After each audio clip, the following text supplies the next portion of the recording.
Welcome everybody back to Call of Duty Challengers Elite. You've had your fill of European Call of Duty. It's about that time for some North America. My name is Infinity. I'll be doing all the casting tonight alongside Andy, proper Andy buddy. Tonight, we have some banger matches ahead of us. Yeah, they're going to be great. I mean, look, the way that everything kind of shaped up as far as day one is concerned really is going to implement a lot of interesting twists and turns for all of our teams here in North America for the rest of the matches here in round robin before we slot ourselves to the playoffs. Yeah, absolutely. This is the kind of point in the round robin stage where you do now need to be a little bit more careful about where you're currently sitting in the standings, of course, because you do not want to end week one in a bad state. We've seen teams, get into that week number 2, 4-0 down or whatever in your win-loss record. It's not good. You do not want to be in that position. And we do actually have a couple of teams today where maybe they might find themselves in that position. Andy, I think without any further ado, we should probably get talking about the matches ahead of us today. Honestly, I think it's crazy because we have been gifted some incredible matches here on the Clutch stream today. The 4 teams that you and I will be concentrating on today are the top 4 from Season 1. That is just mind-blowing to me. We're kicking things off with Whatever It Takes versus Texas Nation. And this is going to be an awesome matchup, Andy. I think we should probably start the conversation here with Texas Nation. Looking over towards this team, what more can we really say other than the fact that they were Season 1 champions? Season 1 champs. Look, they beat UYU decisively 3-0 in those grand finals. If you did not watch grand finals for Season 1, well, you missed just Havoc going absolutely AWOL. It's definitely the player to be watching out for, to say the least. They have also won the last 3 cups in North America. They are certainly on a tear to set the bar as the best team in North America currently. They're the #1 hardpoint team in North America from Season 1. The 72% win rate across that game mode, 13 map wins, 5 map losses, and they're looking to continue on with all of that nature today. Yeah, absolutely they are. And of course, we can't talk about Texas Nation without talking about their star player, right? And you could apply that kind of statement to pretty much everybody on the roster, just given how good those 4 players are. But I think particularly we do need to focus on Havoc, right? I mean, there's a reason over here in Clutch that we gave him our MVP award for North America for Stage 1. This guy, he is nuts, out of his mind. If there was ever a player that didn't need to prove that they deserved to be in the CDL, it's probably Havoc, just given the way that he played in Season 1. And it was just insane watching him play. Yeah, I mean, Colt's entire decision-making, of course, not wanting to be a 5th player, didn't want to be a substitute player. He wanted to prove his worth, right? And while he is damn well proving how nasty he is at Vanguard in general, it was the #1 overall KD across all stats being taken in North America at an overall 1.23. They had the #1 total engagement success, which means every single time that Havoc was getting into an engagement, 60% of the time he was either getting a kill or an assist. That's nuts within its own self. And just listen to a few of these stats across the board from Season 1. In Hardpoint, 1.25, 62% of those kills were non-traded. 1.25 in the Search and Destroy, 56% First Blood percentage, 65% non-traded. And then also in the Control is where Havoc really feels at home. 76% non-traded kills with a 1.20 KD. I mean, that's just insane what Havoc honestly brings to the team. And it does enable a lot more features for the rest of Texas Nation to be able to follow suit. Yeah, well, they're going head-to-head here with Whatever It Takes, and this is going to be very interesting, isn't it? Because this Whatever It Takes roster, of course, they finished again inside the top 4 towards the end of last season, but they have had a change coming into this one. They weren't content with their placement. They want to go higher, and of course, the change is now Pentagram has joined the roster in place of Ghosty. This is a very interesting change, I think, overall here, Andy, because, you and I, we talked about this at length, and I was very impressed with what I saw from Ghosty in Season 1. He, of course, is new, effectively, to Challengers this season. This is his rookie season, and he certainly impressed me. He has now been replaced with Pentagram. How do you think this change is really going to affect Whatever It Takes moving forward? We got to say it first and foremost is that there was no bad blood in between Whatever It Takes and Ghosty. They all said what it was, is that it's a really good opportunity to bring on a veteran player of the Challengers scene and across many different Call of Duties. And Nate Pentagram is definitely going to be that guy, former with Real Madrid, playing with Vickle, Pander, Ghana Rex. They didn't qualify for the Season 1 Elite. Quite frustrating to say the least, considering that they were the #2 seed going into that specific qualifier. But ever since then, Pentagram now finds himself here, like you were saying.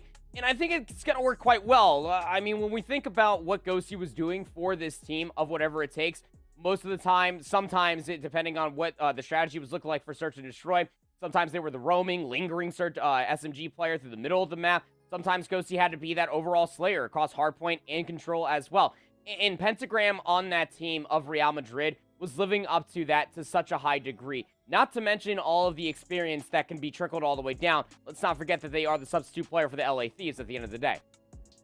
Yeah, absolutely. Let's take a look at the rest of this kind of whatever it takes roster then, because of course it isn't just Pentagram joining the team. I think a standout player from Season 1 was undoubtedly Zinx. I would go as far to say he is #1 AR player in North America at the moment. I know that you and I have had a bit of conversation about this, and there is definitely an argument to say that, hey, maybe he isn't, because there are definitely a few good AR players around the block in North America at the moment as well. That said, I think he is, and I think the stats might show that as well, Andy. Yeah, I mean, look, when we were going through the first week, and hell, even before we actually reached day 4 of the qualifiers, when you were casting over top of it, you're looking at Zink's stats, and he was leading every single kill department. He was the #1 Slayer rating in North America Challengers, which says a lot, considering that he is the main AR for this team. Doesn't always mean that you have to play slow, which is, again, where the argument comes from. Is like, is he a #1 AR? Regardless of the matter, it's a top AR, and Zinx can also pull out a multitude of different weapons when it's necessary. Obviously, won't be sniping for this team, but I think what you're mostly going to be looking at for Zinx to be able to do is obviously be a mainstay Slayer. Even when they are the last alive in Search and Destroy, 69% of their kills, real kills by the way, are not traded. They do a phenomenal job of keeping their life. That also then transcends into their control, where they have found an immediate value. 1.24 overall KD from control. From Zinx itself was averaging about 2 kills per minute as a main AR, and 80% of their total kills at the end of every single control map were not traded. On average, that's still insane to say as a main AR. But frontline to backline, I swear, Zinx needs to get that tattooed, if not make it a whole, like, brand line, because he's living it up there, and as far as the role that he fulfills in Vanguard. I somehow knew you were going to say those words. I know you so well. I knew you were going to fit frontline or backline in there somewhere, and you're absolutely right. So, of course, Zinx's brand is entirely based around that at this point in time, and he is definitely one of the strongest players on this whatever it takes roster. Definitely somebody we'll be looking out for, but I think it's important to take a look at our map set here before we get into it. I think map #1 is basically starting here as we jump into it in just a second. It's going to be Gavutu for map #1. It's super interesting to talk about this, isn't it, Andy? Because of the fact, obviously, that we did just talk about Zinx. If there's ever a time where Zinx is going to pop off, it's going to be here.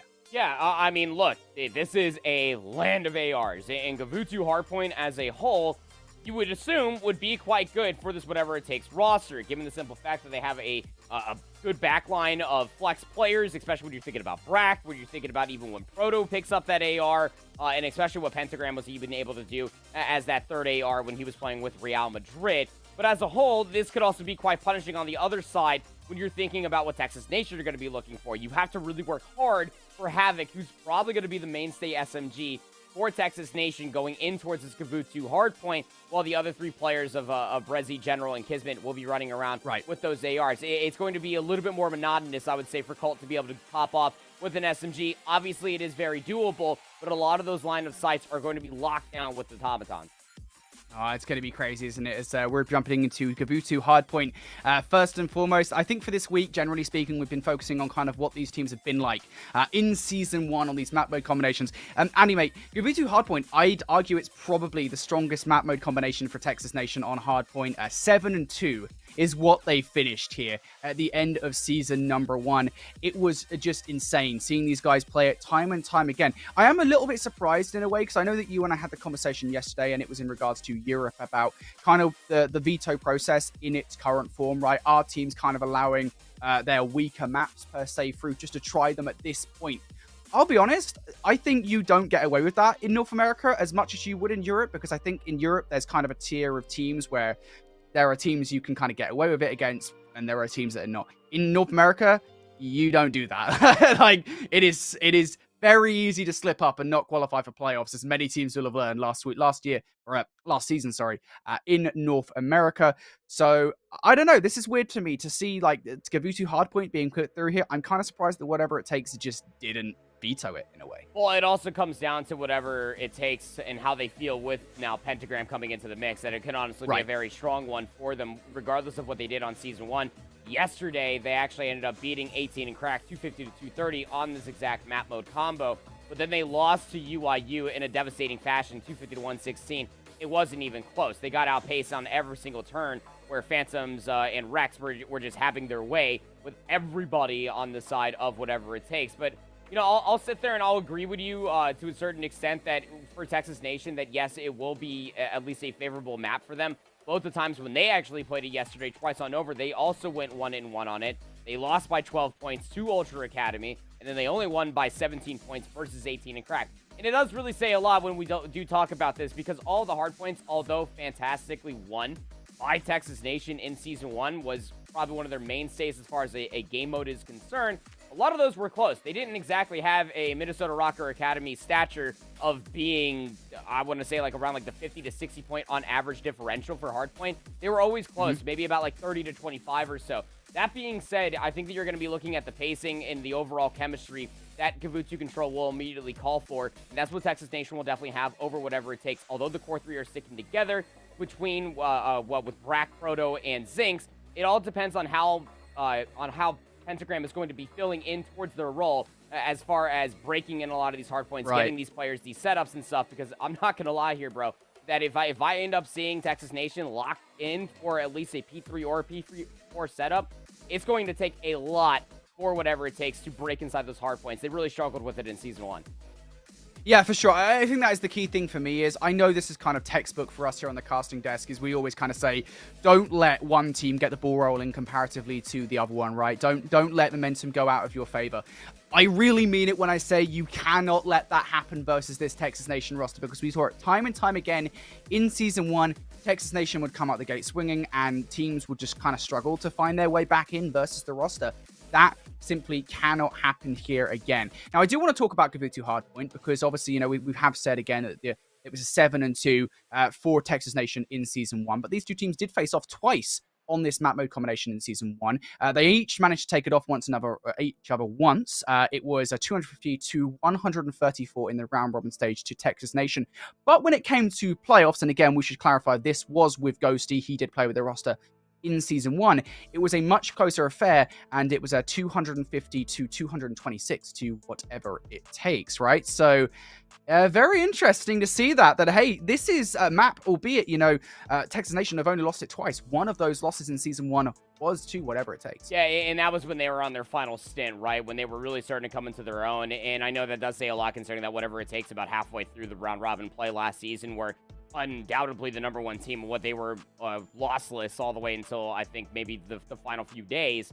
That even said, you got to remember how that entire series did end up playing out. It was a reverse sweep for Texas Nation, losing on the Kavutu Hardpoint. That was when they were still playing with two SMGs on that map mode combo, and then Kismet was starting to slowly understand, hey, I can now play this AR flex role. And it's also really funny to talk about Papa Kiz in that specific standpoint, because we've always known them as a mainstay SMG, but through a lot of different practice, right now having the three ARs for that team, Brezzy, General, and Kismet, when you are thinking about a Kavutu Hardpoint, that team can get really, really dirty as far as their break and hold potential. It's going to be quite telling to be able to see what this team is going to look like between then and now. And hell, even last night and now, considering the simple fact, again, Texas Nation, when you're talking about their overall differential yesterday, it's only 4 points, Brody. On average, they were only winning by about 10 points or so. Their loss yesterday by those 12 points, and it's going to be very interesting to see who's going to come out of the gate swinging. Can whatever it takes start hot?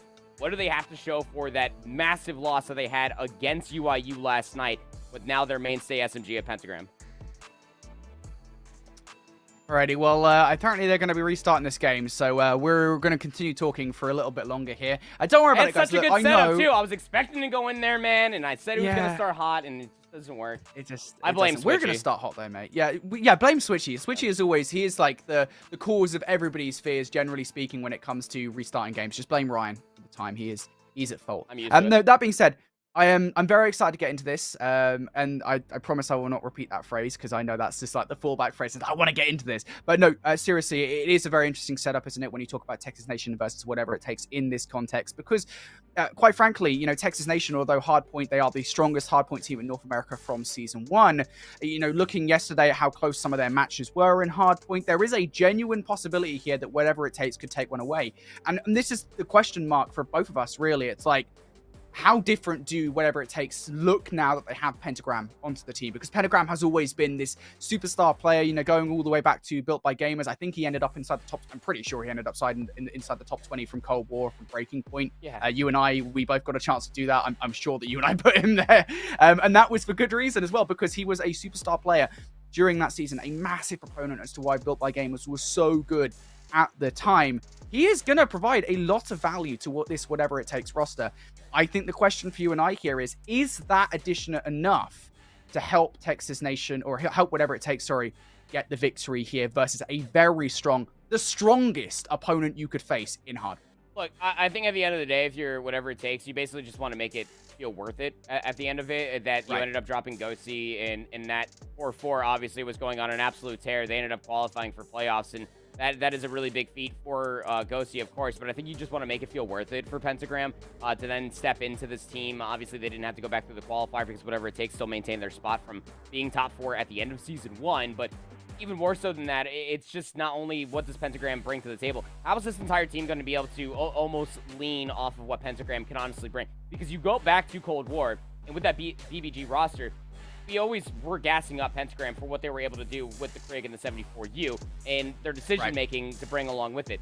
That almost feels like whatever it takes was missing throughout playoffs, that certain instance of a leader when everything hits the fan at that point. Obviously, I wanted to say a different word. I'm not going to say it, but it's still one of those things that Pentagram can also bring to the table. It's going to be quite telling as we're finally getting on into map number 1 between Texas Nation, whatever it takes.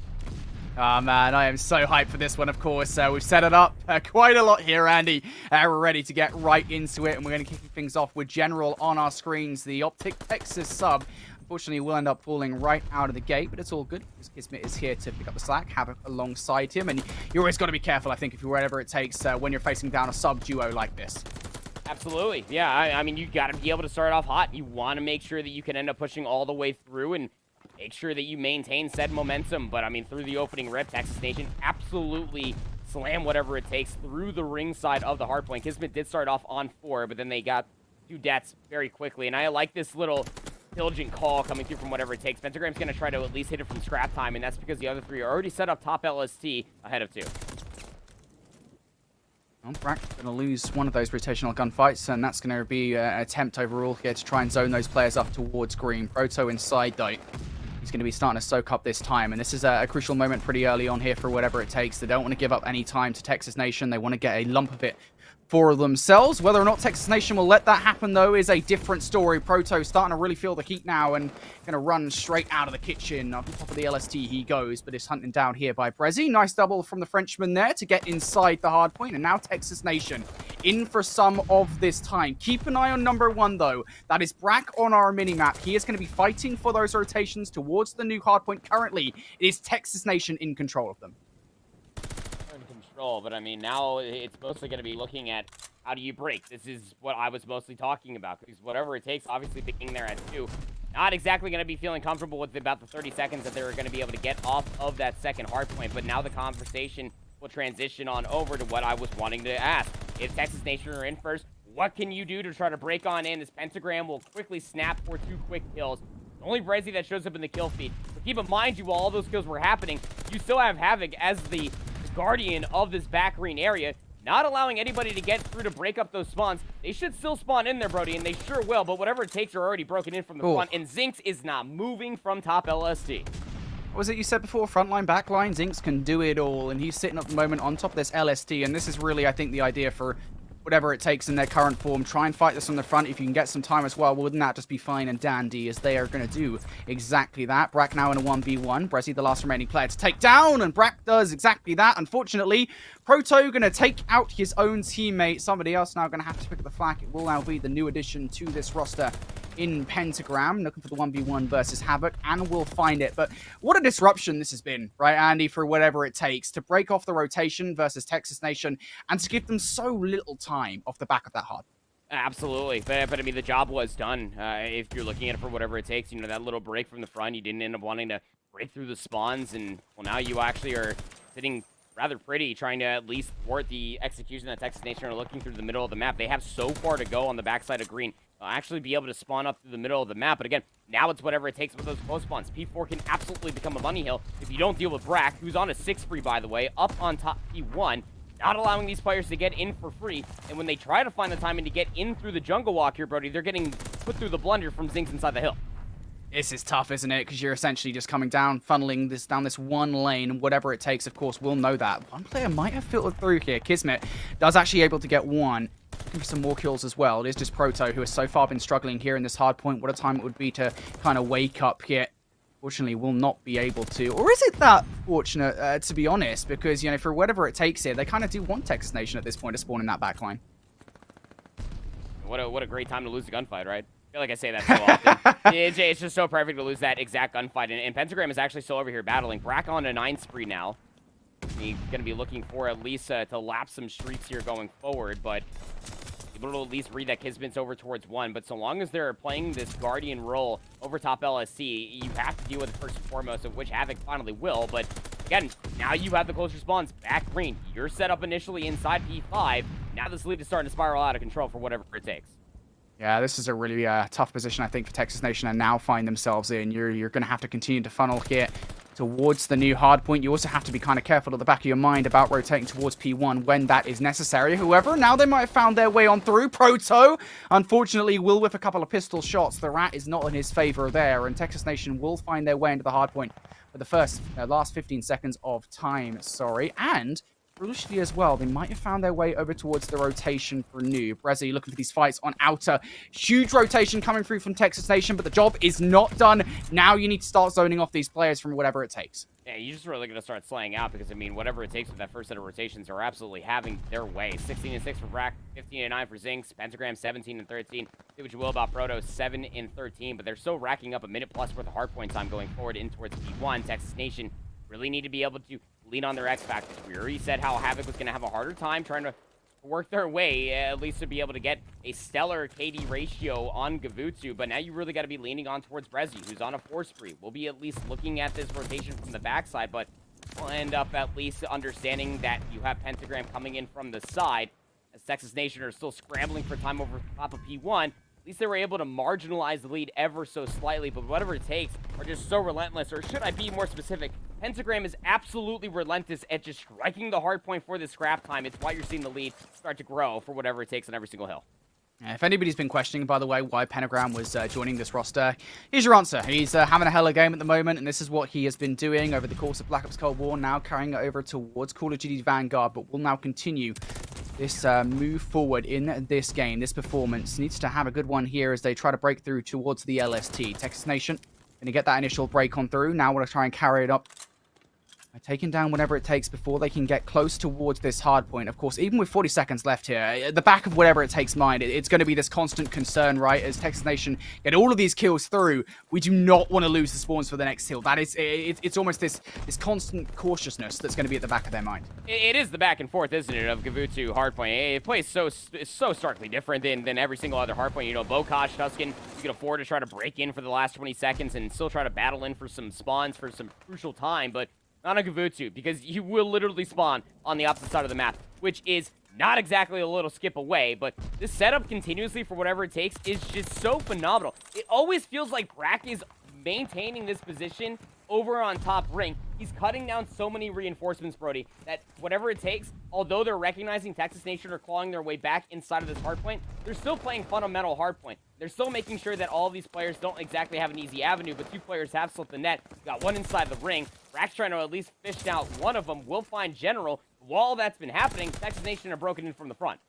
Yeah, this is it, isn't it? Texas Nation with a crucial break here in the game. This is whatever it takes we're concerned about with that push over towards the LST. Now they have been broken and Texas Nation will be in for the time. Kismet, though, immediately facing a challenge towards the back line. That'll be Pentagram and Zinx over there causing all of those problems. General facing some pressure here on the anti-air gun. He takes down one, doesn't realize that Proto is still here inside the hard point. Also, Pentagram has taken down Brezzy, so whatever it takes in for 15 seconds, that will put them level, if not a little bit ahead of Texas Nation. But make no mistake here, the Texans have found their way over towards the radar station, and this is a really good opportunity for them to pull ahead here in the late game.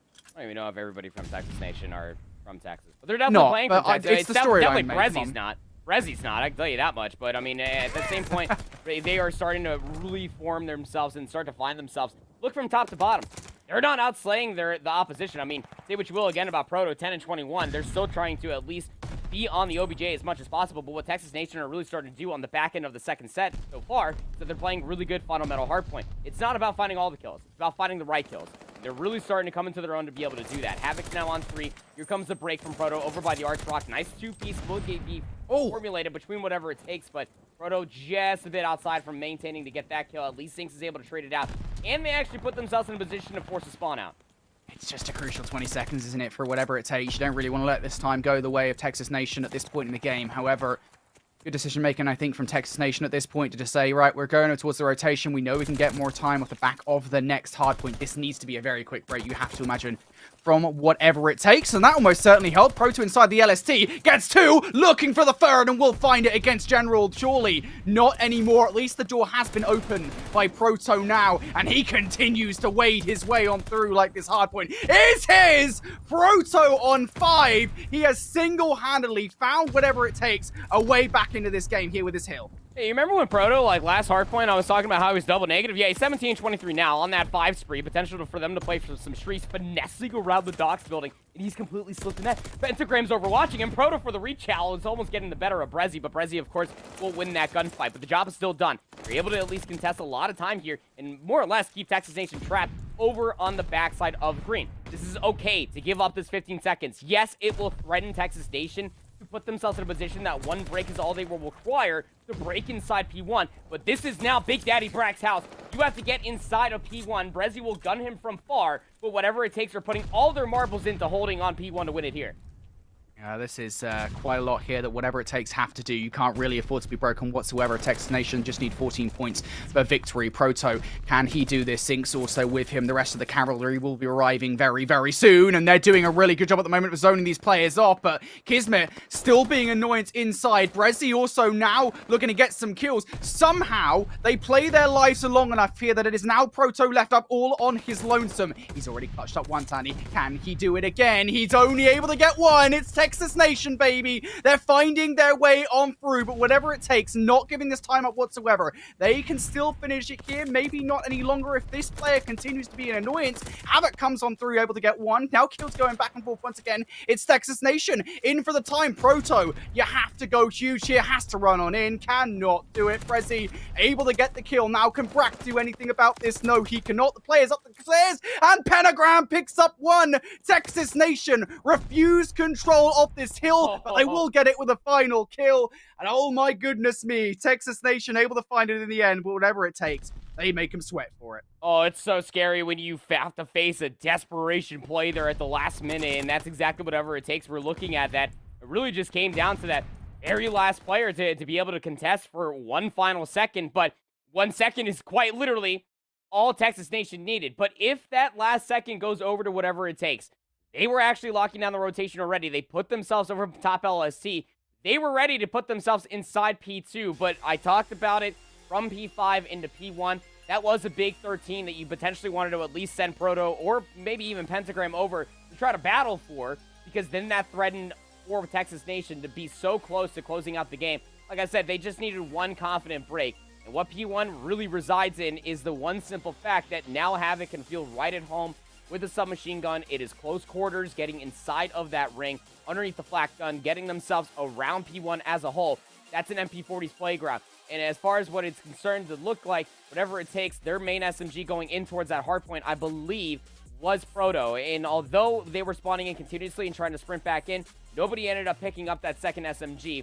It was Kismet and Havoc relentlessly coming back inside of P1 with an MP40 in their back pocket to at least find 1 kill, 2 kills or so, to be able to get themselves at least a numbers advantage, fish out the rest of whatever it takes, and close out that game. Albeit close, this is what we almost guessed was going to happen, is that when it comes down to Texas Nation, and hardpoints on Kavutu specifically, they're always close. This one is not safe from that simple fact. We can look at the replay package. You did see a little hint of it there towards the beginning of the game. Whatever it takes. They were ahead, by the way, by what was it, about 40 to 50 points. Texas Nation kind of waded their way back in towards the game. A couple of decisive moments for me, Andy. We were talking about the fact that whatever it takes, we're holding on towards that P3 rotation on the second set. They ended up losing it. Texas Nation are able to take quite a lot of time away from them that proved crucial in the end. And from there on out, a couple of crucial moments as well. Whatever it takes, they made it close. And this play from Proto most certainly did exactly that. You got to imagine it probably would have ended a lot earlier if Proto hadn't did what he did.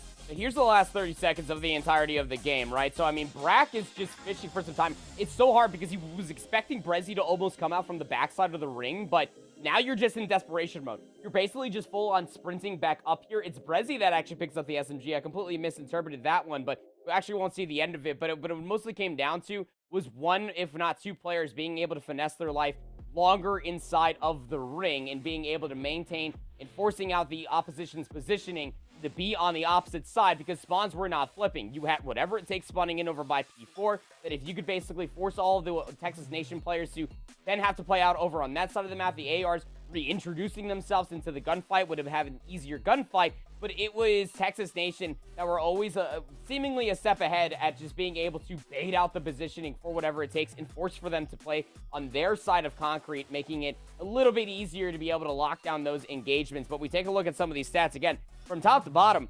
I mean, whatever it takes, quite frankly, really outslayed the opposition. I mean, yeah, you had Kismet and Brezzy. They did drop 30 kills. It took them a while to be able to get up to that same sort of stature, but Pentagram had their way. 31 and 28, 20 non-traded kills. But it's Brezzy, baby, on the opposite side. 30 and 20, 25 non-traded kills. This dude was averaging maybe about like 2, if not 3 kills per hardpoint. It really felt like they're in the second set, and especially going in towards that P1 to close things out.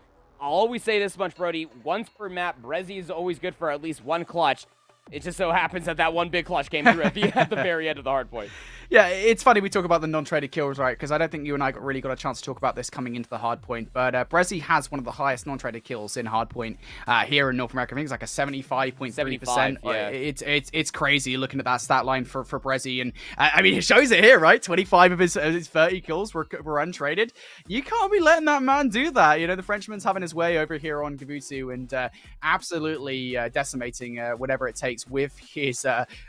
give him the auto, give him the MP40. It doesn't matter. That man will do it all. And it's going to mean that 250 to 234 is our final scoreline from map number 1, Texas Nation. When a crucial duel on Gavutu to kick off the series, we now move over towards Tuscan Search and Destroy. Anime, I have here in my notes written down, Tuscan Search and Destroy needs to be a veto for whatever it takes. Of course, the last time these two teams did face off, though, it was actually a 6-2 victory for whatever it takes. So, hey, look, maybe I was wrong, and that probably shouldn't be the case, but they are 1-2 in this overall. That was their record from Search and Destroy in a Season 1. Well, it wouldn't be the first time you'd be wrong on broadcast, Brody. I'll tell you that much. You're probably correct, yeah.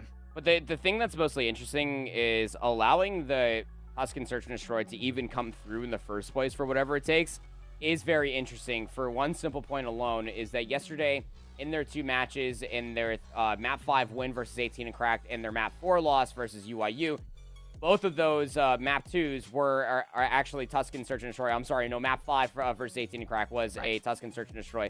It was map 2 versus UIU, and they lost them both. 2-6 to 18 and Crack, 3-6 to UIU. So it's very interesting that they're allowing for this one to come back through, but it might be just something that they know, obviously better than us, to say that maybe in the back end for coaching or as far as player comps are concerned, they maybe know what Texas Nation are going to be looking at, what they're going to be trying to roll out into to be able to take this Tuscan Search and Destroy, because, I mean, like you say, Texas Nation going in towards this one, it is a mainstay for them. I mean, Tuscan is home, it feels like, in Vanguard for Havoc. That's where they went on their massive, like, 8-15-18 spree in Grand Finals versus UIU at the end of Season 1. Not to mention how yesterday, when they faced Ultra Academy and 18 and Crack in both of their map 4 wins, it was map 2 both times over, and they won 6-3, 6-4, respectfully, in those games. Yeah, it is a bit dangerous, isn't it? And I think this is ultimately probably why I did have it right and written in my notes. It was actually the reminder that you just said. Obviously, Tuscan Search and Destroy wasn't kind to whatever it takes yesterday, right? Ultimately. And for Texas Nation, I think this is a map that's just so comfortable for them. I don't think that's translated necessarily in the win-loss record here for Texas Nation. I believe they were 3-3 on this after Season 1. That being said, you know, again, you've got the likes of Havoc, you've got like the Kismet, even Brezzy, right? When he pulls out an MP40 here on this map mode combination, it's really scary looking at those 3 players, the way that they're just going to be able to run around the map and do some serious damage. That is a problem that whatever it takes will need to deal with. I honestly feel like for whatever it takes here, this is going to have to be a map for me where they're going to have to step back a little bit, wait for Texas Nation to get over aggressive because, they're not entirely flawless as a roster. They have some Achilles heels, and maybe getting over aggressive might be the one here that whatever it takes will have to exploit. And hey, you've got some pretty good AR players on your team. Zinx is what was it? I said it was the #1 AR in North America for a reason. He could absolutely exploit that here. 68.4% non-traded kills as a main AR is absolutely nuts. It just goes to show again just how well Zinx is maintaining their life. And typically when we talk about it in all of Call of Duty's history is that the main AR typically will always be the last alive. But I mean, Zinx isn't your mainstay main AR. This game is not friendly to any player who plays super slow, and Zinx understands that, knows to get really down and dirty with the rest of their submachine guns, and he can do that. Again, frontline to backline is absolutely something that Zinx does live up to as far as a moniker is concerned, and to also lead their team as far as non-traded kills are concerned in Search and Destroy is an impressive stat line. But I think you also have to be looking at what Brack is also able to do continuously. Through Season 1, they did have a 1.20 KD. They had averaged about like 48% first blood percentage, averaging about 111 damage per round. Is very impressive. That's about a kill and a half per se, depending on where that damage is end up going to. But it's one of the highest in Season 1, that average damage per round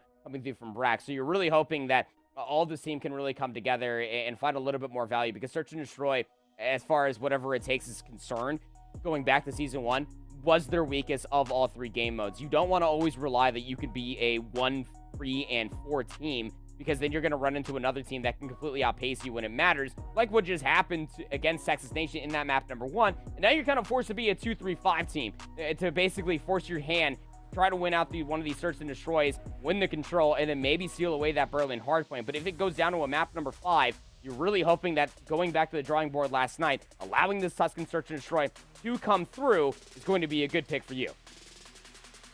Well, we shall see, won't we, as we jump here into map #2 in the series. You really do have to feel like this is something that Texas Nation will want to win. Whatever it takes, we want to try and grab this away from Texas Nation, if at all they can. We're going to be kicking things off here with Havoc on our screens. He's going to make his way over towards this map side. For now, though, the bomb all the way over towards P1, over towards Vines, towards Ruins. So first blood does come through for Kismet here. Surely Texas Nation will feel comfortable enough to get the bomb down now. Dude, Kismet swung so wide to get that kill, by the way, that if he loses that gunfight, the bomb's going to be dropped in a precarious position. But now more gunfights just ensuing through the middle of the map. Everybody's got to basically get through Jordan and Havoc at that point in time, and it's just going to be one nominal trade. It's going to be Brack versus the world, really, as the bomb gets planted. Brack versus the world. Can he do it, or will he get crushed under all of that weight? We shall see. 30 seconds left on the clock here to grab that defuse. This is going to be tough, of course, because you do have to reserve 7.5 seconds for it. And, well, you're finding absolutely nothing. Nada, no information whatsoever with this push through Ruins. At the very least here, if you can try and take down one of these players, it would be nice and dandy. But as soon as he turns his corner, General should have his number. Nope, he doesn't. And for Brack, I would describe that not necessarily as a win in the round, but at the very least, you've walked away with some damage. Yeah, you walk away with some damage. You walk away with at least 2 kills in this round. Actually, I mean, Brezia, I thought Brezia was going to end up at least checking out from the fire lane, but won't be the case. But those 2 kills might be crucial, again, going forward for Brack, for whatever it takes, was the overall leader as far as KD is concerned for Search and Destroy at the end of Season 1. That if they can continue to maintain their life, find those first bloods, maintain maybe getting about 2 kills per round. Obviously, round wins would be great, but streaks, specifically that glide bomb that is played with here, actually benefit you. It should be a free kill. Should end up being a lot of information, which you and I both know, Brody. In a game like Search and Destroy, means everything. Whatever it takes, playing with immediate middle of the map control. All 4 players for Texas Nation over by Grass looking for these set nades. Well, Pentagram, he's kind of stuck throwing that nade out here, but nonetheless still gets the kill on the Kismet, by the way. The bomb wasn't planted just yet. I think whatever it takes, wanted to prioritize picking up the kills rather than just kind of rushing the bomb plant. It was the correct decision at the end of the day, because now whatever it takes, find themselves in a 2 versus 1. Brezzy, though, you can never quite underestimate this man, can you? If we've learned anything from the Kabuki hardpoint, is that Brezzy is pretty damn good at Call of Duty. He might have just found his way in from behind to stop this plant, but no, Brack sniffs him out. He can smell him from a mile away, and whatever it takes, going to come out on top. Look, even with the numbers advantage at the very end there, that was really, really cool to be able to see from whatever it takes. They understood one thing entirely, is that they cleared out all of Grass. They got through the middle of the map, so obviously nobody's top church.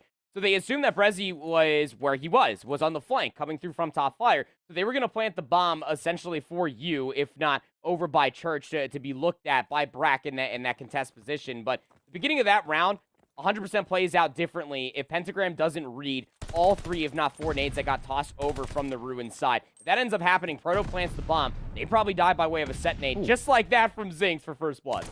Man, we love set nades, don't we, here on this map on Tuscan? They just happen so much, but Zinx definitely proving his worth here in this round for whatever it takes as he picks up the first couple of kills, leaves Texas Nation and 2 versus 4, Havoc and Kismet. What can they do here about this situation? Well, with the bomb down on A, it should be okay here to try and defend this bomb. Kismet has to be wary, though, has to check at the right time. Timing is not on his side. Of course, Havoc has already made quite a bit of noise, so whatever it takes should be able to win that round comfortably, and they will. This whatever it takes roster is terrifying. I'm going to have nightmares about thinking about Zinx rolling into a defensive round on Tuscan Search and Destroy, and he's playing the instigative role on bottom Church with a submachine gun.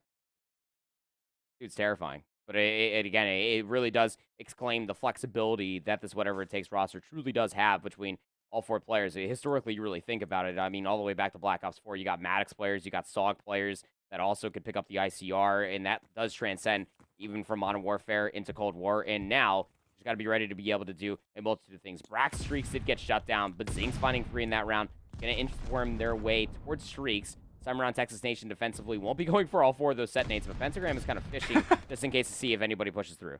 I like this from Pentagram. Steady as you like, mate. Don't worry about it. If you inch your way out pixel by pixel, you should be okay. Kismet is going to slide on through, though, towards you. Let's get traded off here as Pentagram's presence on the bomb site finally provides value. And now Pentagram actually might have done the great escape, but he is caught with his pants down in the mid-map. And now Brack 1 versus 3 is going to grab the bomb. Of course, that will notify Texas Nation that he is now moving with the bomb. Now Brack has actually just got the information as to where Havoc is. Going to act on it. How quickly does Texas Nation go in for the trade? General hasn't seen him. Brack might have found a route. Might be able to get behind enemy lines here and check the contest spot. He catches General off guard.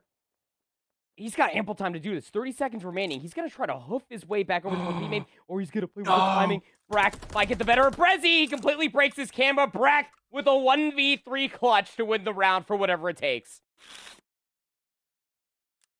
Brack, buddy. That's a replay right there. See you in the top 10, mate, at the end of the week. Well, Brack proving his worth here on whatever it takes. And it's plays like that, right, that does separate the good from the great. And whatever it takes.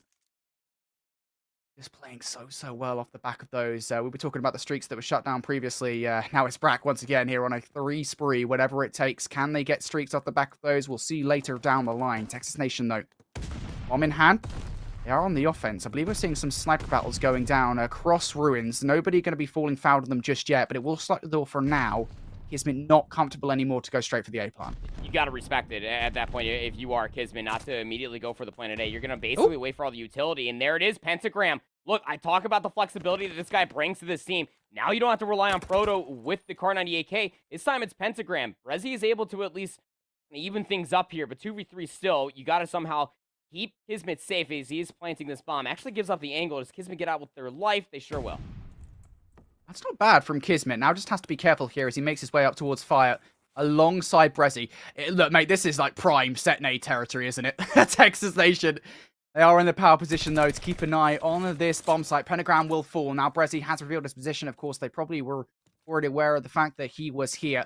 Whatever it takes, now need to kind of scramble their way. Didn't quite expect the Kismet Inquisition on the other side, though, did they? It's now Zinx. 16 seconds left on the clock. This is a beautiful clutch from Brezzy and Kismet if they're able to close things out. I think Zinx knows that this one is done and dusted. This round is over. You might as well not feed if you can do some more damage at the end of the round. Well, that's fine and dandy, but I don't see that happening at this point. Zinc is searching desperately for these players, and he can't find anything. That's kind of a cost, really, when you think about for whatever it takes. Not only did they just completely play into the hand exactly what Texas Nation were wanting to do. I mean, it's also very hard to see the argument from 2 different sides, but the moment that they saw all the nades and set nades coming through, they have to count, did Texas Nation how many of those nades were coming all the way through. Once all the utility was in a place for Texas Nation, we're finally feeling okay for Kismet to go plant the bomb. I mean, okay enough considering that Brezzy gave up the entire angle for the middle of the map, knowing that there was going to be no more set nades coming through. Whatever it takes, we're trying to force their hand, and didn't end up clearing out all the different angles and the possibilities where Texas Nation were located at. It comes back to bite them in the rear end. Going towards an offensive round, 1-round lead here for whatever it takes. Giving a lot of respect up towards the space. 3 players, more or less, over by grass. Bring in their utility. Pentagram, again, waiting for this first blood. Does get challenged. There's information on a proto that there are 2 players here. Don't get overzealous, is what I would say to Proto at this point in time. Yeah, yes. If you jump out there, you die.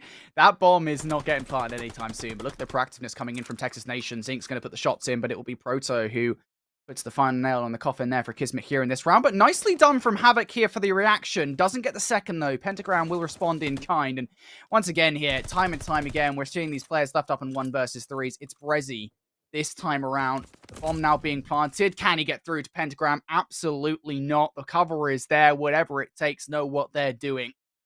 They're going to get their 2-round lead back again. Watching, I know you all at home can't see the mini-map. I can. It's funny. Because I saw Havoc just jump out from top church for the timing to be able to try to stop that bomb from going down. It just hits the time. It's just the little things like that we're seeing from Havoc that is just so fun in the challenger scene specifically. But it does not pan out. Again, all the crosses being looked at. The ace up their sleeve that whatever it takes plays very good fundamental all duty. Now it's looking like they are a pretty good search and destroy team. Texas Nation on an offense, though. 3 players up towards the north side. Havoc is playing this island role. If anybody pushes through this P5 area, you can see through the X-ray. Got both Proto and Brack over here. Proto doesn't elect to push through the door, but Brack might. It's going to stand out here. Is the proactiveness there here for Havoc to act on the information? Yes, it is. And well, off screen, he will pick up that gunfight. It was inevitable, really, wasn't it? Proto and Pentagram, can they clutch up? Well, it's just the latter now. Pentagram, the newest edition. All right. Resi, mate, we'll see your head somewhere over in Berlin. As Pentagram now, 1 versus 3. This is somewhat more possible, but I mean, having the Kar 98K, it's going to make it tougher by default. I have to check every single corner here with the rat. See with the angles of the Kar 98K as well. He has picked up an MP40, somehow got in behind enemy lines. I think he might have been spotted out though here, and there you go. Yep, General going to take him down. Texas Nation. Another round on the board here. They're making it a little bit closer. It's just an uphill battle, right? I mean, that mostly just comes down to Brack trying to keep their life over by P5. They were expecting for Havoc maybe to try to maybe push through, but the stun comes through.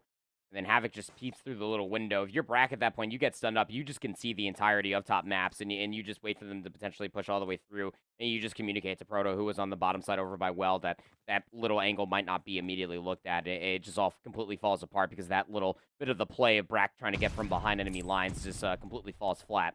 1-round lead still.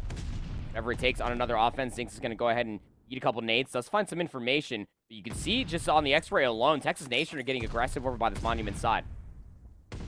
Pentagram's been spotted out here as well. That nade being front. I think that's the second time Pentagram has been caught with a nade in his hand. This search and destroy. Now, though, going to come flying out with the automaton. Pentagram, that's courageous, buddy. And unfortunately, your courage turns into hubris. He will end up falling. Nice set nade, though, from Proto to trade things out here. 3 for 3 we go. 50 seconds left on the clock, and I think whatever it takes here, just thinking this might be better off if we rotate, but look at Brezzy. He's in the prime position to take this down. The information has been gained, and whatever it takes, the secrecy they held, it's out the window. They're still committing to this, though, and this could honestly be really scary because Texas Nation are more than aware of this. You got 30 seconds remaining, and they're committing towards this B bomb plant, which is a very hard site to retake. Going to come down to Brack to be able to push all the way through, and Zinx actually dies trying to plant the bomb. Now it comes down to Brack, 1v1 versus General.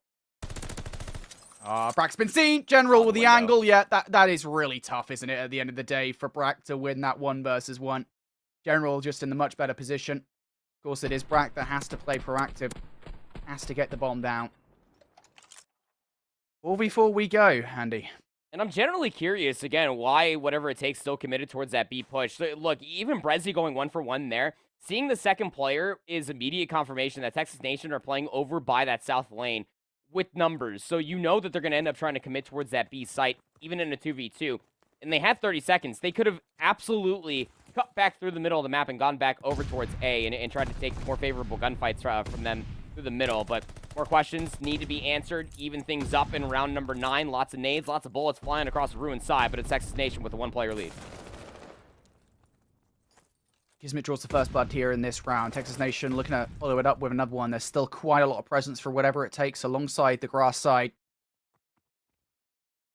Is there enough to stop this bomb from going down, though? That's ultimately the question. I think Kismet wants to get it down. He wants to further the advantage before he does that. And I tell you what, this is one way to do it, isn't it? For Texas Nation. How about that? Flawless round. That's the third one on the bounce for Texas here. Is now 5-4 up. There you go, Andy. This is looking pretty good here. 3 rounds on the bounce, Brody. Telling you, look, this Texas Nation roster, when you think about it from top to bottom, this is the core of Enigma 6, baby. Like, they've been playing together for a long time, and they've been playing Call of Duty for a long time as well. And you know that they have the resilience and the understanding of search and destroy, of adapting, reading the enemy players' tendencies in every single one of their setups. Whatever it takes, feels like that they're starting to wring out dry for a lot of their strategies coming through. And we're going back again towards this 2-player setup. All of Texas Nation are throwing their nades over top of this ruined side. It's going to deny Proto from planting this bomb, and they also get the read that they do have 1 player in the middle of the map. That's going to be Zinx this time around. They have 1 more player trying to quickly rotate that back way over towards top fire to make sure that this plant goes down safely. Well, plant will go down. Now it's about how quick the reaction is from Texas Nation here. Of course, you do still have General and Kismet over towards the ruined side. Zinx, though, might well come and ruin their day. Does he know that Havoc's just jumped in from behind him? He does. The call is there. You've got to imagine surely that Zinx will go to deal with him. And even if he doesn't, it's Brack that will do exactly that. And, well, 2v2 we go. The information is here for Texas Nation. Brezzy tries to go for the jump against Zinx. It doesn't work. Now Kismet knows he needs to clear out this power position. Gets the 1v1 against Brack. Now needs to try and bait out Zinc as quickly as possible. He's going to stick the defuse. Will Zinx go for this one? You've got to imagine that he will. He has to go for it. He has this. Can he get it? Oh, Zinx wins the 1v1. But oh my goodness me, I'll tell you what. He has got some balls to stick to the 1v1. Yeah, and honestly, that you only have 1 real shot there from Kismet that you have to hop on it. With about 12 seconds remaining, remember you're in Vanguard. Everybody watching at home, it's 7.5 seconds to get the full defuse on the bomb when it is planted, of course. And it's just one of those things that Kismet understands. Look, I can try to bait out the position. Zinx, you knew where he was at. You've got a couple shots being thrown at you from top sandbags, and from there on out, he can just continue to throw shoulders and exhaust the clock. So you have to almost hop it on from there on out. Round 11 we go. Whatever it takes, we'll be on offense. They're actually going back to the same exact strategy. But the difference this time around is that Texas Nation have nobody as far as an island player is concerned. They win towards their set nades. A lot of explosions, feeling like a Michael Bay film over top of the P1 side. But it's not going to dissuade Proto from dropping this rock. Zinx looking for the first blood. Actually won't find it. General, he'll be very happy the fact his life has been preserved. But look at this from Havoc.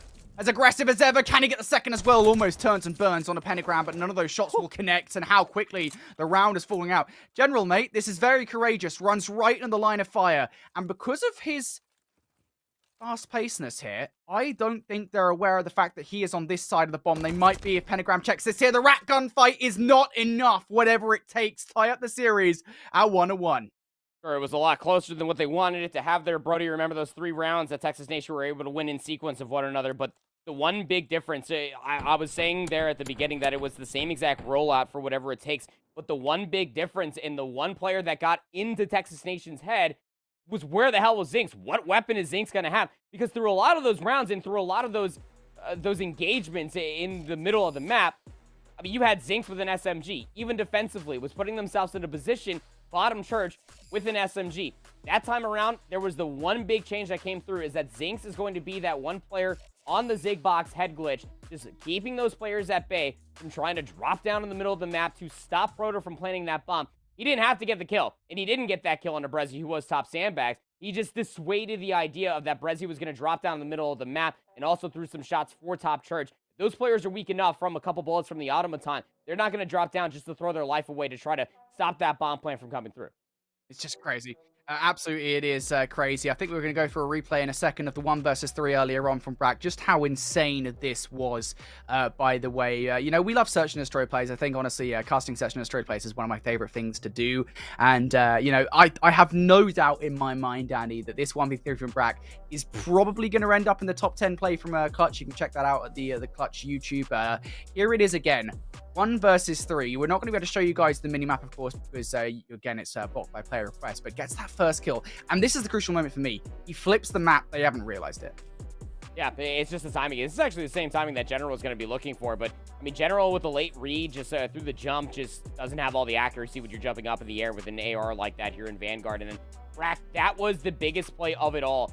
Right? You had the opportunity, had the idea to maybe try to push their way all the way back over towards B.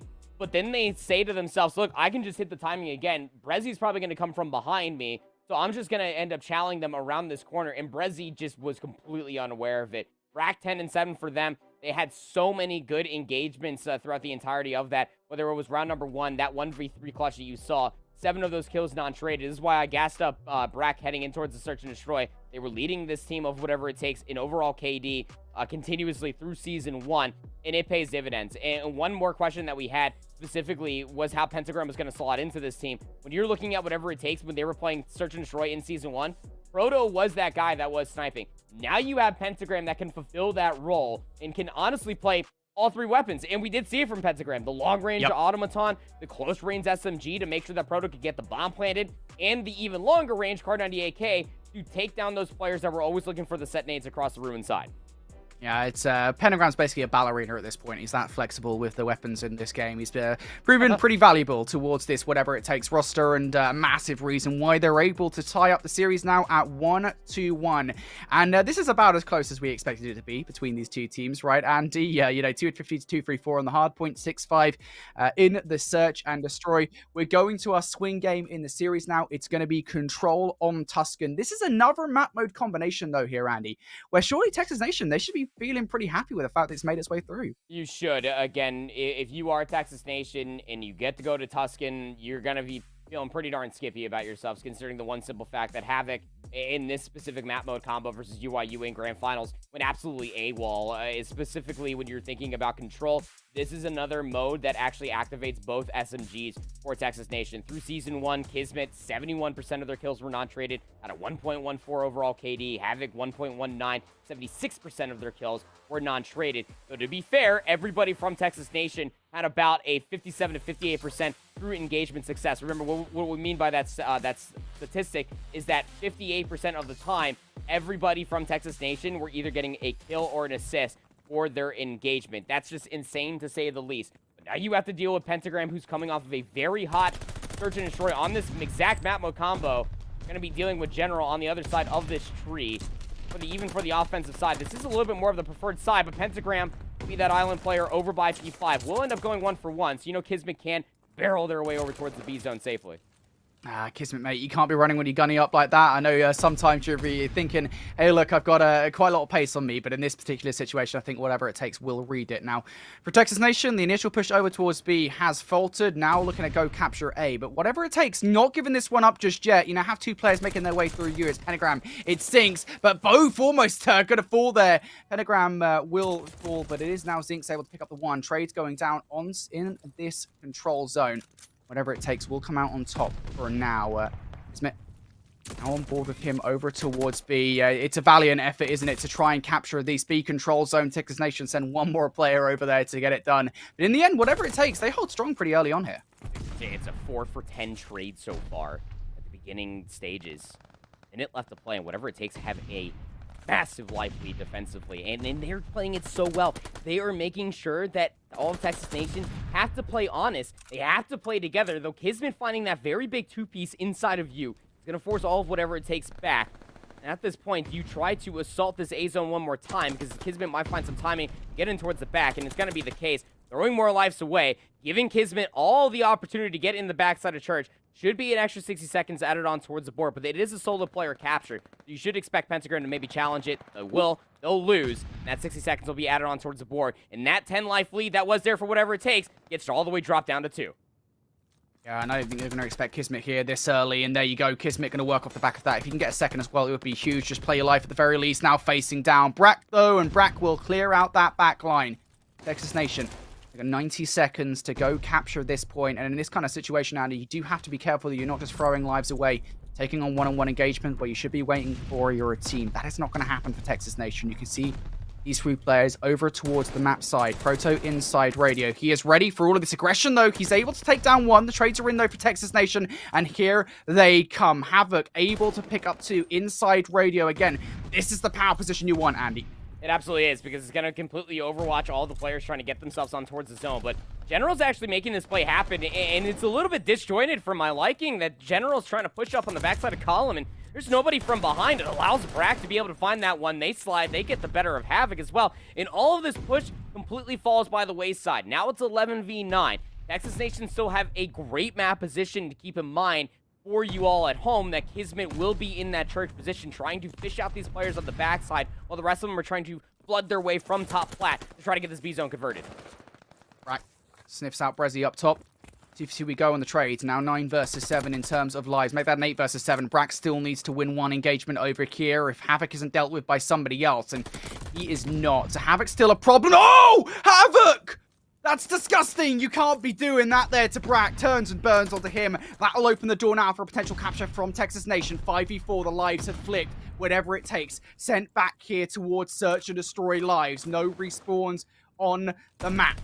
4v3 now. Trades over towards Radio Tower. Brezzy up top in this power position. He is waiting for these players to make their way over from Church. And I tell you what here, Andy, it's not looking fresh, is it, if you're a Sinks? 1v4. There's only so much you can do, and Texas Nation open this control with menace as they're winning their first offensive round. It's an offensive round, nevertheless, Brody. And remember that when it comes down to control, typically it's always a little bit of a coin toss, that if you could try to maintain the life lead going in towards that round 5, you will end up getting yourself, more often than not, that defensive side. It's still dictated off of full eliminations right now. That update for tick progression won't be coming through until this season is done for the Elite. So now you have to win an offense, or whatever it takes going forward off of that. It will be an A push, but nobody's keeping in mind for the flank until they're set up in the middle of the map. So Havoc's going to be looking for some timing. Off-screen, Pentagram does cut them down. This is a great opening when it's all said and done. Brack taking care of Brezzy, and Proto dealing with General. It should be a very quick A capture, another 60 seconds out onto the board.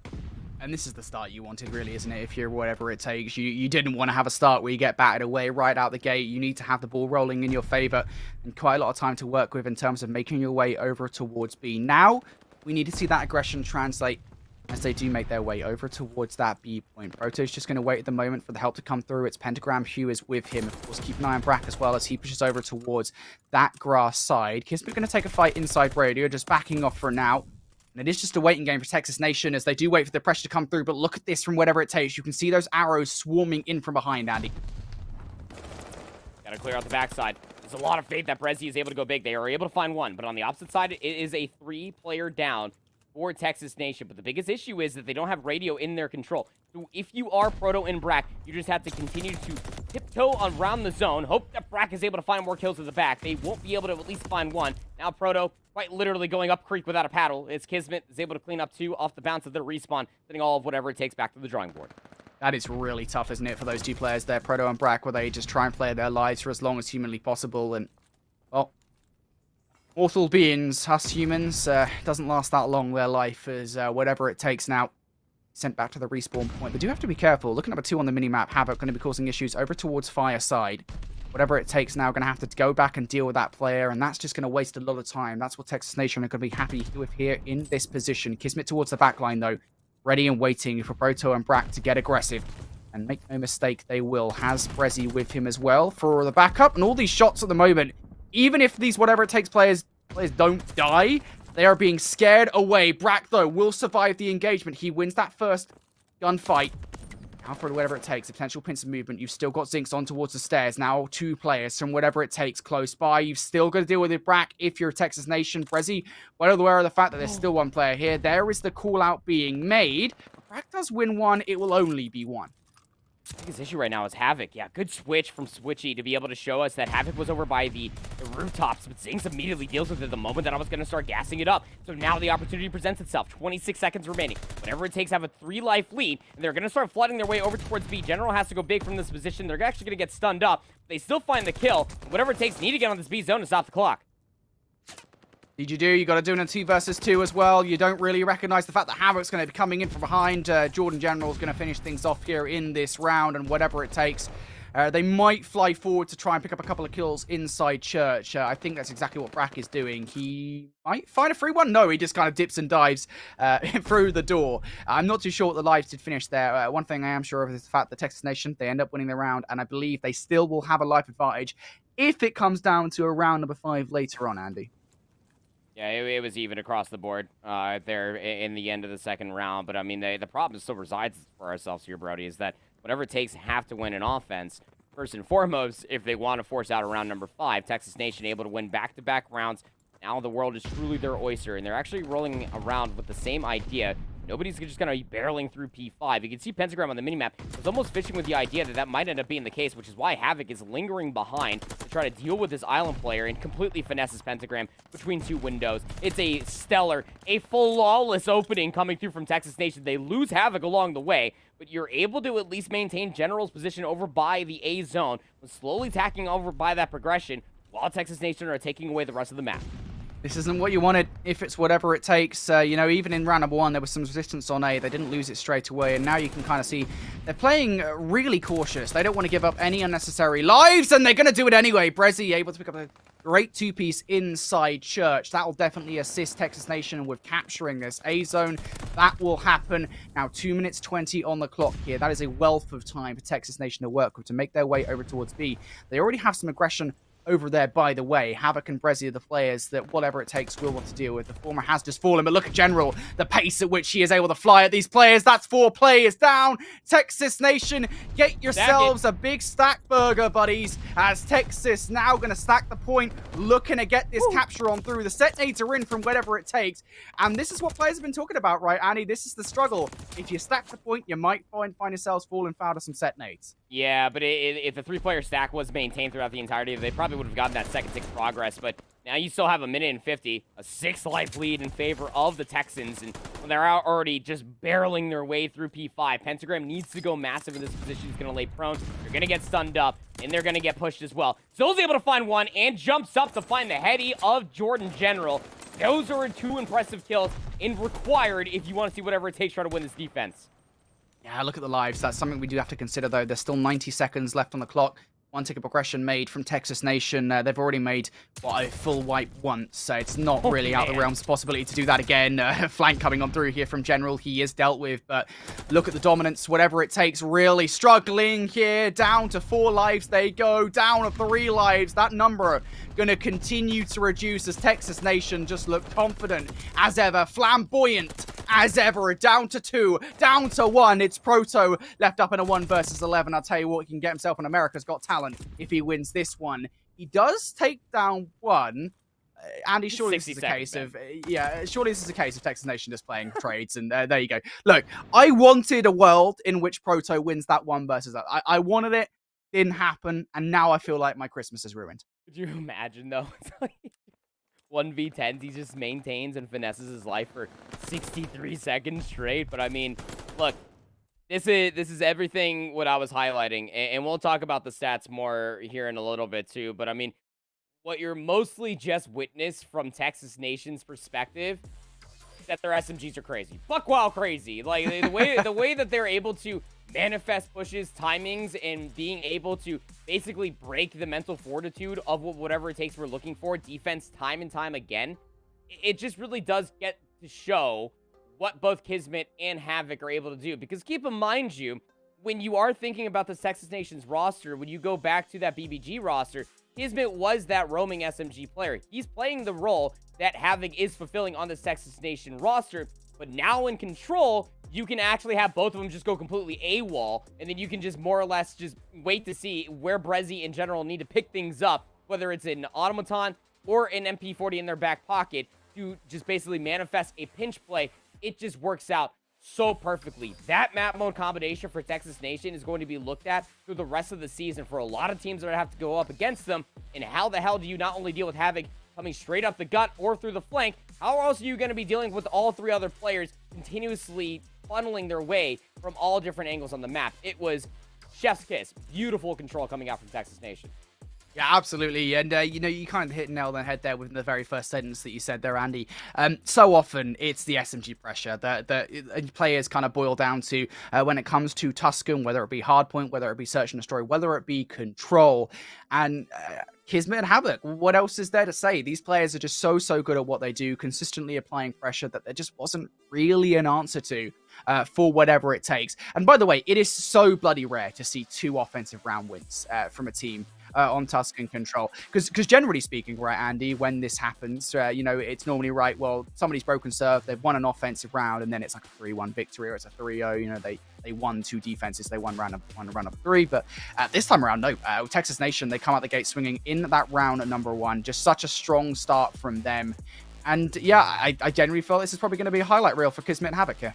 I don't see why it wouldn't be. I mean, there were a lot of opportunities, keep in mind, for whatever it takes to be able to convert their offensive round, but even more opportunities for them to be able to stop that offensive round that came through from Texas Nation. There were so many different times where you truly believe that whatever it takes, we're only a single kill away, specifically from that man at the bottom of Texas Nation's roster for Kismet, that was getting away with highway robbery in the backside of Church in that opening offensive round. 3,100 damage from Papa Kiz in the control there on Tuscan. It does continuously speak volumes about what Kismet is able to do when they are given an inch. They will absolutely fly a mile. 24 and 14 for Havoc as well. 19 non-traded kills with 2,600 damage is very impressive. And even though Proto did drop 21 kills, the rest of the team just struggled to be able to win their off-screens, win their 1v1s versus the other lurking members, whether it was General, Brezzy, Kismet, or Havoc.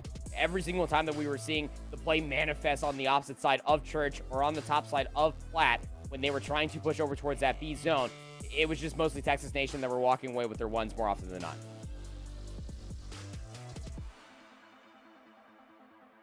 That's an average, above average, you know, NTK here for Havoc, right? 19 out of his 24 kills. That's like 79%, right? It's I did that on my calculator, by the way. It's just insane from Havoc, and you can't be allowing that to happen if you're whatever it takes. That's a rough one, right? Because we were talking about how close the first couple of maps in the series are for whatever it takes. That's the kind of one where maybe you don't feel as grounded anymore. It kind of like you just entered an entire new area, and the boss has absolutely just slapped you down. Texas Nation feeling pretty hot after that control on Tuscan victory. We move ourselves over towards Berlin for Hardpoint, and I think that hot streak will very likely continue here because we've talked about how Texas Nation, this map set, I think very heavily favors them. This is exactly the same thing again. They only lost this once in Season 1. I think it's going to be very rare that you'll ever see a best of 5 map set for Texas Nation that will sit here and say, well, this one doesn't look good for them. I mean, maybe a map here and there probably wouldn't look too good for them, but again, I will raise a lot of questions for what this Texas Nation roster will look like, how close are these maps going to truly be, and where will they be able to clutch up at the final moments, like what we saw from the Gavutu Hardpoint, to be able to win that P5 rotation going over towards P1, because it did get really dicey, and it did come down to the absolute wire. You saw the score there, 250-234, where whatever it takes, we're in a lead with about 70 points or so through the majority of that Hardpoint. But 4-1, as you said, their only one map loss on a Berlin Hardpoint was last season of the Elite. And they did win it yesterday versus Ultra Academy, I do believe. Yes, they did. Yeah, they won it 250-243 versus Ultra Academy. Again, another close one, only won it by 7 seconds. But even funnier than that is that whatever it takes beat 18 and cracked here, 250-249. So there's not a whole lot to go off of besides the simple fact that both of them were able to clutch up to be able to close that map within a final few moments. I think that, again, like when you're looking at Texas Nation, it was Havoc that was able to find a big couple kills. The same thing was said about what Brezzy was able to find on the pinch, if I'm remembering it correctly. I was very foggy with watching those matches last night after the bangers we had for Europe, Brody. But even so, for Texas Nation, or for whatever it takes, excuse me, this is now do or die time for Pentagram. This is really time to be able to prove your worth, because we were able to see a small lick of it there on the Gavutu, but now we're moving over to a map where Pentagram gets to have that SMG presence to almost not even have to go 1-for-1 versus Havoc or Kismet in certain instances of time, but to continue to enable these rotations to be cemented for whatever it takes to get some massive hardpoint time and to maintain that lead throughout the entirety of this hardpoint. Yeah, I think the key thing for me here is, you know, comparatively to Gavutu, Texas Nation are going to be enabled a lot more here with their SMG pressure, and I think that is the difference maker for me, right? You know, Gavutu, obviously, I think teams have got a lot better at using their MP40 players. on Berlin, I mean, we've just seen what Havoc and Kismet are capable of, right, for Texas Nation. Yeah. You know, you combine that with the flex power of Brezzy. You can use an auto or an MP40 pretty much whenever he wants to. It is a scary, scary sight. A Texas Nation roster that are absolutely on form. For whatever it takes here, though, I don't really want to count these guys out, of course. You know, we talk about the SMG pressure that they have on their team. Pentagram brings so much to the table here. Brack and Proto also pretty good at what they do, to be honest with you, Andy, mate. Honestly, I feel like this could go either way, but I think we do have to kind of bring this stat back to the point we kind of said when we were talking about map number 1, right? Texas Nation so far in Season 1, every single hard point they have played has been pretty close. Whatever it takes can exploit that, even if they themselves have had some close hardpoint maps. This could be a map they're able to take and force us over to a Game 5. Well, let's even push the conversation to another envelope, right? Is that as far as head-to-head is concerned, through even Season 1, these two teams did play Berlin Hardpoint twice over. This was map number 4 both times. Back in round robin, whatever it takes, we're able to take it and force out a map number 5. They won 250 to 190. But then in playoffs, winners round 1 of playoffs, Texas Nation, this is again map 4 in their train of a reverse sweep. They won 250 to 214.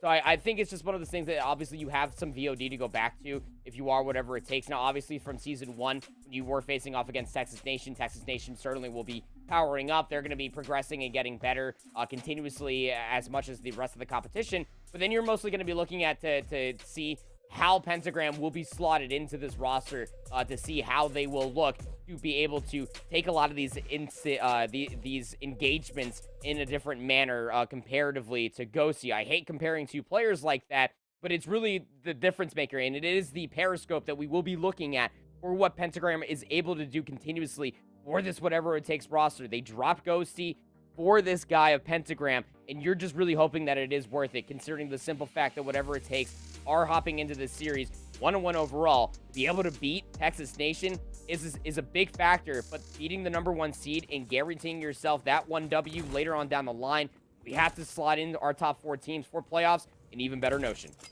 Yeah, I mean, both of these two teams fighting for top 4, right? It's going to be interesting to see who is going to challenge them for that position. That being said, we're jumping straight towards the hard point here. It's going to be Texas Nation who are able to touch first. Havoc, would you believe it? He's going on a flank. It's not really surprising, is it, to see Havoc in this kind of position? But I just love what we're seeing, you know, from Texas Nation. They're always playing proactively, Andy. Yeah, and they are playing fundamentally proactive. I think it's even the scarier part, too. I mean, it's the trust that is there, that Colt's going to go on that massive flank, the rest of Texas Nation coming from the favorite side, and they're just going to win the gunfights. Challenge General inside the doorway, you're going to be rock bottom through the floorboards. Quick another 4 down. The AR lineup of Texas Nation can do no wrong, and this is all while you have Havoc leading the charge. The route man is starting to get paid. Tough engagement versus Zinx, but the rotational battles are still ensuing before we get into mail. This needs to be a rotation you win for whatever it takes right now, because you've given away quite a lot of time to Texas Nation, more than what I think we're used to on P1. So this needs to be a good hold early on here before you let Texas Nation start to get some momentum in their favor. This is pretty good, though, from Proto. That's 2 in a row for him. Now looking for number 3. He does a little 360 pirouette and basically the loop outside this mail room hard point. It is Texas Nation, though, now starting to fight 4 inside. Pentagram, secret agent, if you like, trying to play his life. He's able to do a little bit of damage before falling. And Brezzy, keep an eye on this man. 5 kills in a row, 2 more. He gets the glide bomb. There is the strafing run. We're not going to see that used. The glide bomb is denied. Glide bomb denied. That could be big when you're thinking about the rotation going over towards 3. But another battle is actually happening over by lobby. You got one player going completely rogue. It would have been Kismet, but actually ended up seeing maybe one player just spawn up as well. And the moment that Brezzy tries to pick things up over by the upper courtyard, they'll be shut down as well. 10v75 as the scrap time will be soaked up in the back pockets of Texas Nation. And you also have a lot of good zoning that's coming through from whatever it takes. But here's the biggest problem. You're down by 60 points. You need at least 45, if not 50 off this P3 to justify giving up all that time on P1 and losing the battle inside P2. Proto could definitely stop these players, Brezzy and Kismet, who are trying to make their way over towards the dock side. Proto able to get one. That's going to be really frustrating for Brezzy. It kind of feels like he's been taken down by an omnipresent force up top in fire. Nicely done by Pentagram to try and make his way out. But Brezzy's still in the backline here. I think he's influenced the spawns enough that Texas Nation will now find their way into the backline. This is awkward now for whatever it takes. It's not really 25 seconds that you can afford to give up at this point in the game, and yet still, you need to make sure you focus on the rotation also. You really do, yeah, because, I mean, like, it's always going to come down to the break potential of Texas Nation and the hold potential for whatever it takes. So far, it's 100% break potential. It's probably not that high, but it really feels like it for Texas Nation because whatever it takes, did have the initial setup for 3. It got broken up within the initial 20 seconds or so, and it's 36 v 109. The battle in towards the backs of the warehouse is already being won by Texas Nation. Brezzy and Kismet are here. You have a big off-screen engagement that's happening by Zinx. We will deal with Kismet on the backside of warehouse, and you'll find Brezzy as well. The biggest issue going forward is that the spawns will be north to south, more or less. If you can flip the map in a vertical format, that's how it's going to almost feel. Now, you figure whatever it takes, you have to deal with not only one player inside of the warehouse, but as the hit comes through the front, Texas Nation, they have the numbers, and they will be in yet again. This is a very interesting take coming through from Texas Nation at the moment, fighting this one from the front, making sure that whatever it takes, do spawn out towards this back right side, towards warehouse, whatever it takes. And try and break on through, trying to find their way up top third. This is a good power position to hold if you're Brack. Has been spotted out by Havoc, though, and I like, again, the aggression from Brack to recognize that you probably should get control of train station. Unfortunately, train has left the station quite a long while ago. He will be taken down, and now Texas Nation. Can they at the very least, I think at this moment in time, Andy, I think they just want to try and take this time away from whatever it takes. Don't let them have it. Yeah, I mean, that's the leader's advantage in a nutshell, Brody. You can afford to continue to get mixy, is that when you find yourself with those 3-4 kills, pinstripe kill feeds as well, then you can put yourself inside the hard point. But the main focus is what you just said. You just don't have to allow whatever it takes to get inside the hard point itself. Brack, uncharacteristically, 3 and 10 through this first set of hard points. Brezzy, 14 and 6. 12 and 6 for General. The ARs are feasting for Texas Nation, and we are desperately looking for somebody else to help out Proto, who's 14 and 10, or whatever it takes to try to marginalize the amount of value that is being found from Texas Nation. You won't find a lot of time off P5, but whatever it takes will be in there for the initial 4 P1. They have to, and again, I scream, have to hold this setup. Indeed they do. Texas Nation, though, they want to ruin their day, a rain on their parade, if you will. Brezzy able to pick up one, and the pressure that Proto is facing right now is hefty, and there you go, taken down. General does go down with him, but at the end of the day, nicely done from Brezzy to get that gunfight. Isn't quite enough to make sure that whatever it takes do not get inside the hard point. Brack and wants to kind of emulate the proactiveness that we saw from Havoc earlier on, and does nicely, but General's going to take him down. Whatever it takes, still facing pressure inside the hard point. Proto now next up to bat to try and hold on here. Has quite a lot to do as Havoc and Brezzy do come from the train side, and it's only really a hop, skip, and a jump, isn't it, for Havoc, for him to try and hold on. Still 30 seconds battle over here for P1, and whatever it takes, I have to focus on hitting this one more time. You can see Proto on the minimap is immediately trying to work their way over inside of Mail, but now all of Texas Nation are here. They can completely feel comfortable with hitting all 4 players through P1 again, Brody, because they have broken every single setup in a matter of time when whatever it takes have been getting themselves inside these hard points early. And again, a hop, skip, and a jump, as you say. They are closer towards these P4 spawns. They should be able to find the timing to get in towards the back. That's exactly what Brezzy's going to start to do. On a 4 spree already, and overlooking that B lane. Would it be a big kill to be able to take down Zinx? They can't find it, but the battle inside the Mail will at least subside for now. A Pentagram getting some time for their team. Look, good start to the comeback here for whatever it takes if they can get this done, right? You've got that player outside on Brack that is covering the street. Whatever it takes, it's going to be nice and cozy inside. And at the very least, to what happens now, they're outside of the 100-point club now. This player is going to start to encroach on through. Pentagram, the new addition to the roster. What can you do? There's Havoc. General able to find his way on through. For now, not going to jump at the hard point. Wants to play this a little bit more cautiously to make sure that those players don't get through the back line. Of course, can't really blame General, can you? Because it's a successful strategy. He's able to make sure that whatever it takes, do not get in. General is a problem that whatever it takes, just finds so annoying time and time again. Jordan, Mr. Do-It-All General. He is the Batman of Call of Duty, really. He generally feels like he has a utility belt. MP40, I haven't seen General ever snipe in this game, but I believe if you told me that General has one of the nastiest Card 98 AKs, I would just believe you, because he can really fulfill any role. Just about double positive, 20 and 11. Break potential is there. Hold potential is also there. Now we've shifted our focus again over towards a rotation 4-3. And whatever it takes, you have the closer spawns, but you also have to deal with Havoc. They find one, couple that along with Brezzy, and at least you found the trade if you are Proto to maintain these close spawns for now. It's interesting, isn't it? Whatever it takes to find themselves in a bit of an advantageous position here. Definitely a path to find their way back into this game. Texas Nation are up with a hefty scoreline. Brack facing down the pressure from both Patio and Fire. Brezzy, the last remaining player left up, is finally dealt with, but it won't be long before Texas Nation are right back at them once again. General from Patio's side picks up 2, looking for number 3, will not get it, but nonetheless, Texas Nation, the job's done. They have managed to take some time away from whatever it takes, and they have secured this rotation towards new. You can see that battle going down towards the right side. Kismet will spot out Zinx, will take him down. Texas Nation, they're in control of this rotation. Pentagram's got to go big on said rotation again. They are just slowly working their way out for mail, and in general, it's just playing a corner. They were just waiting for anybody to come out from mail, and with the moment that they do, they get pounced on. Now it's going to be a somewhat of a one-dimensional hit coming through from whatever it takes. You can see it manifesting on the minimap, coming straight out of the concourse, and Havoc is here with an automaton no less, just waiting for these players to slow roll their way out from the concourse and be put in the blunder. From the pinch on the opposite side, it was General. He will be dealt with, and the flood is coming through. Whatever it takes, they're able to finally get themselves some numbers, but they got to get into the back. The break is in, and the spawn's a flip. This is the time you need to get as well. Texas Nation, they might just choose to kind of hold on here and not push it. But I'll tell you what, Havoc getting that first kill definitely changed their minds if that was the decision. Brack, the last remaining player inside the hard point. The rest of his team spawning over towards Warehouse. Going to flick on towards General, but it will not result in a gunfight. General now inside the hill for a crucial 10 seconds of time. That will edge them closer to that 250 point mark that they so desire to put a cap on towards this series, whatever it takes. Gonna have to play cautious from here on out. No more mistakes in this hard point.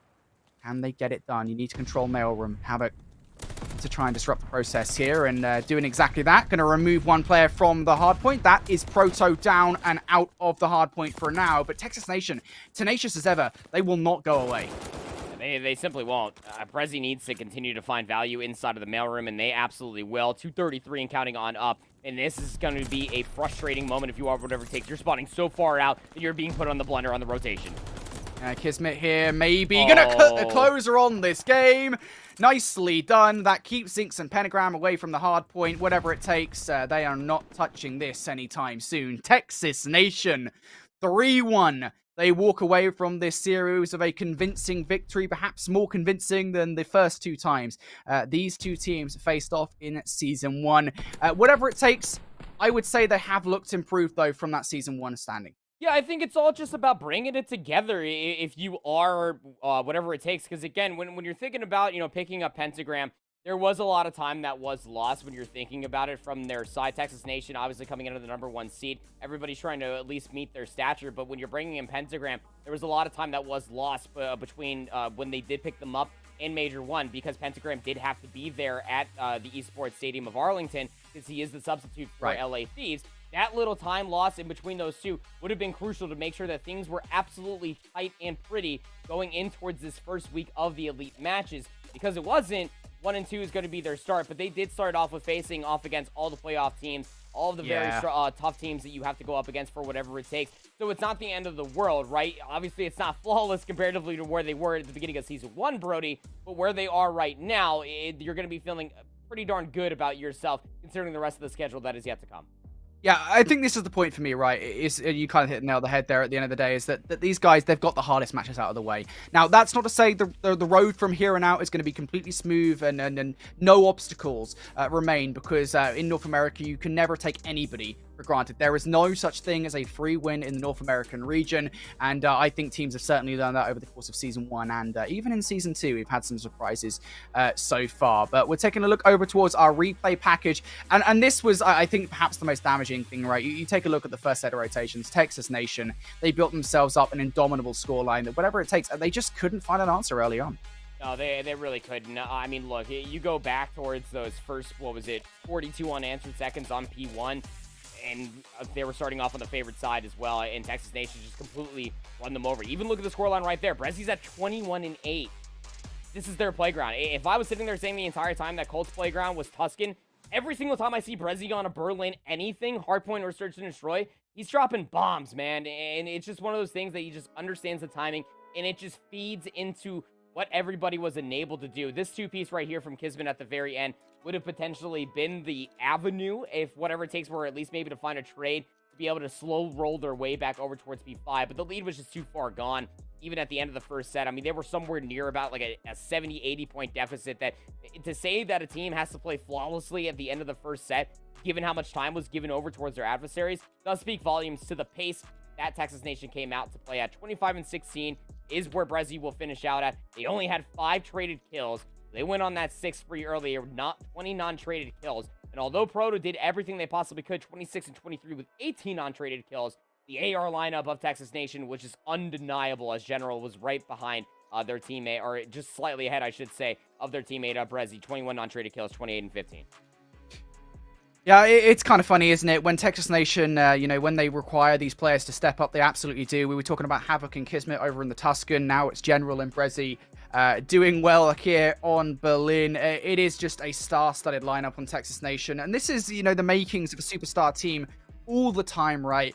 If any player on the squad can go off at any given point, they are going to be a menacing team to deal with, and that is what makes Texas Nation so special here in the North American region. Every single one of those players is absolutely volatile to deal with, and whatever it takes, couldn't quite handle the pressure here in the series. We take a look at our final scoreline at the end of this one, and I'll tell you what, after map number 2, things looked pretty close. Whatever it takes looked like they could hang with Texas Nation. Maps number 3 and 4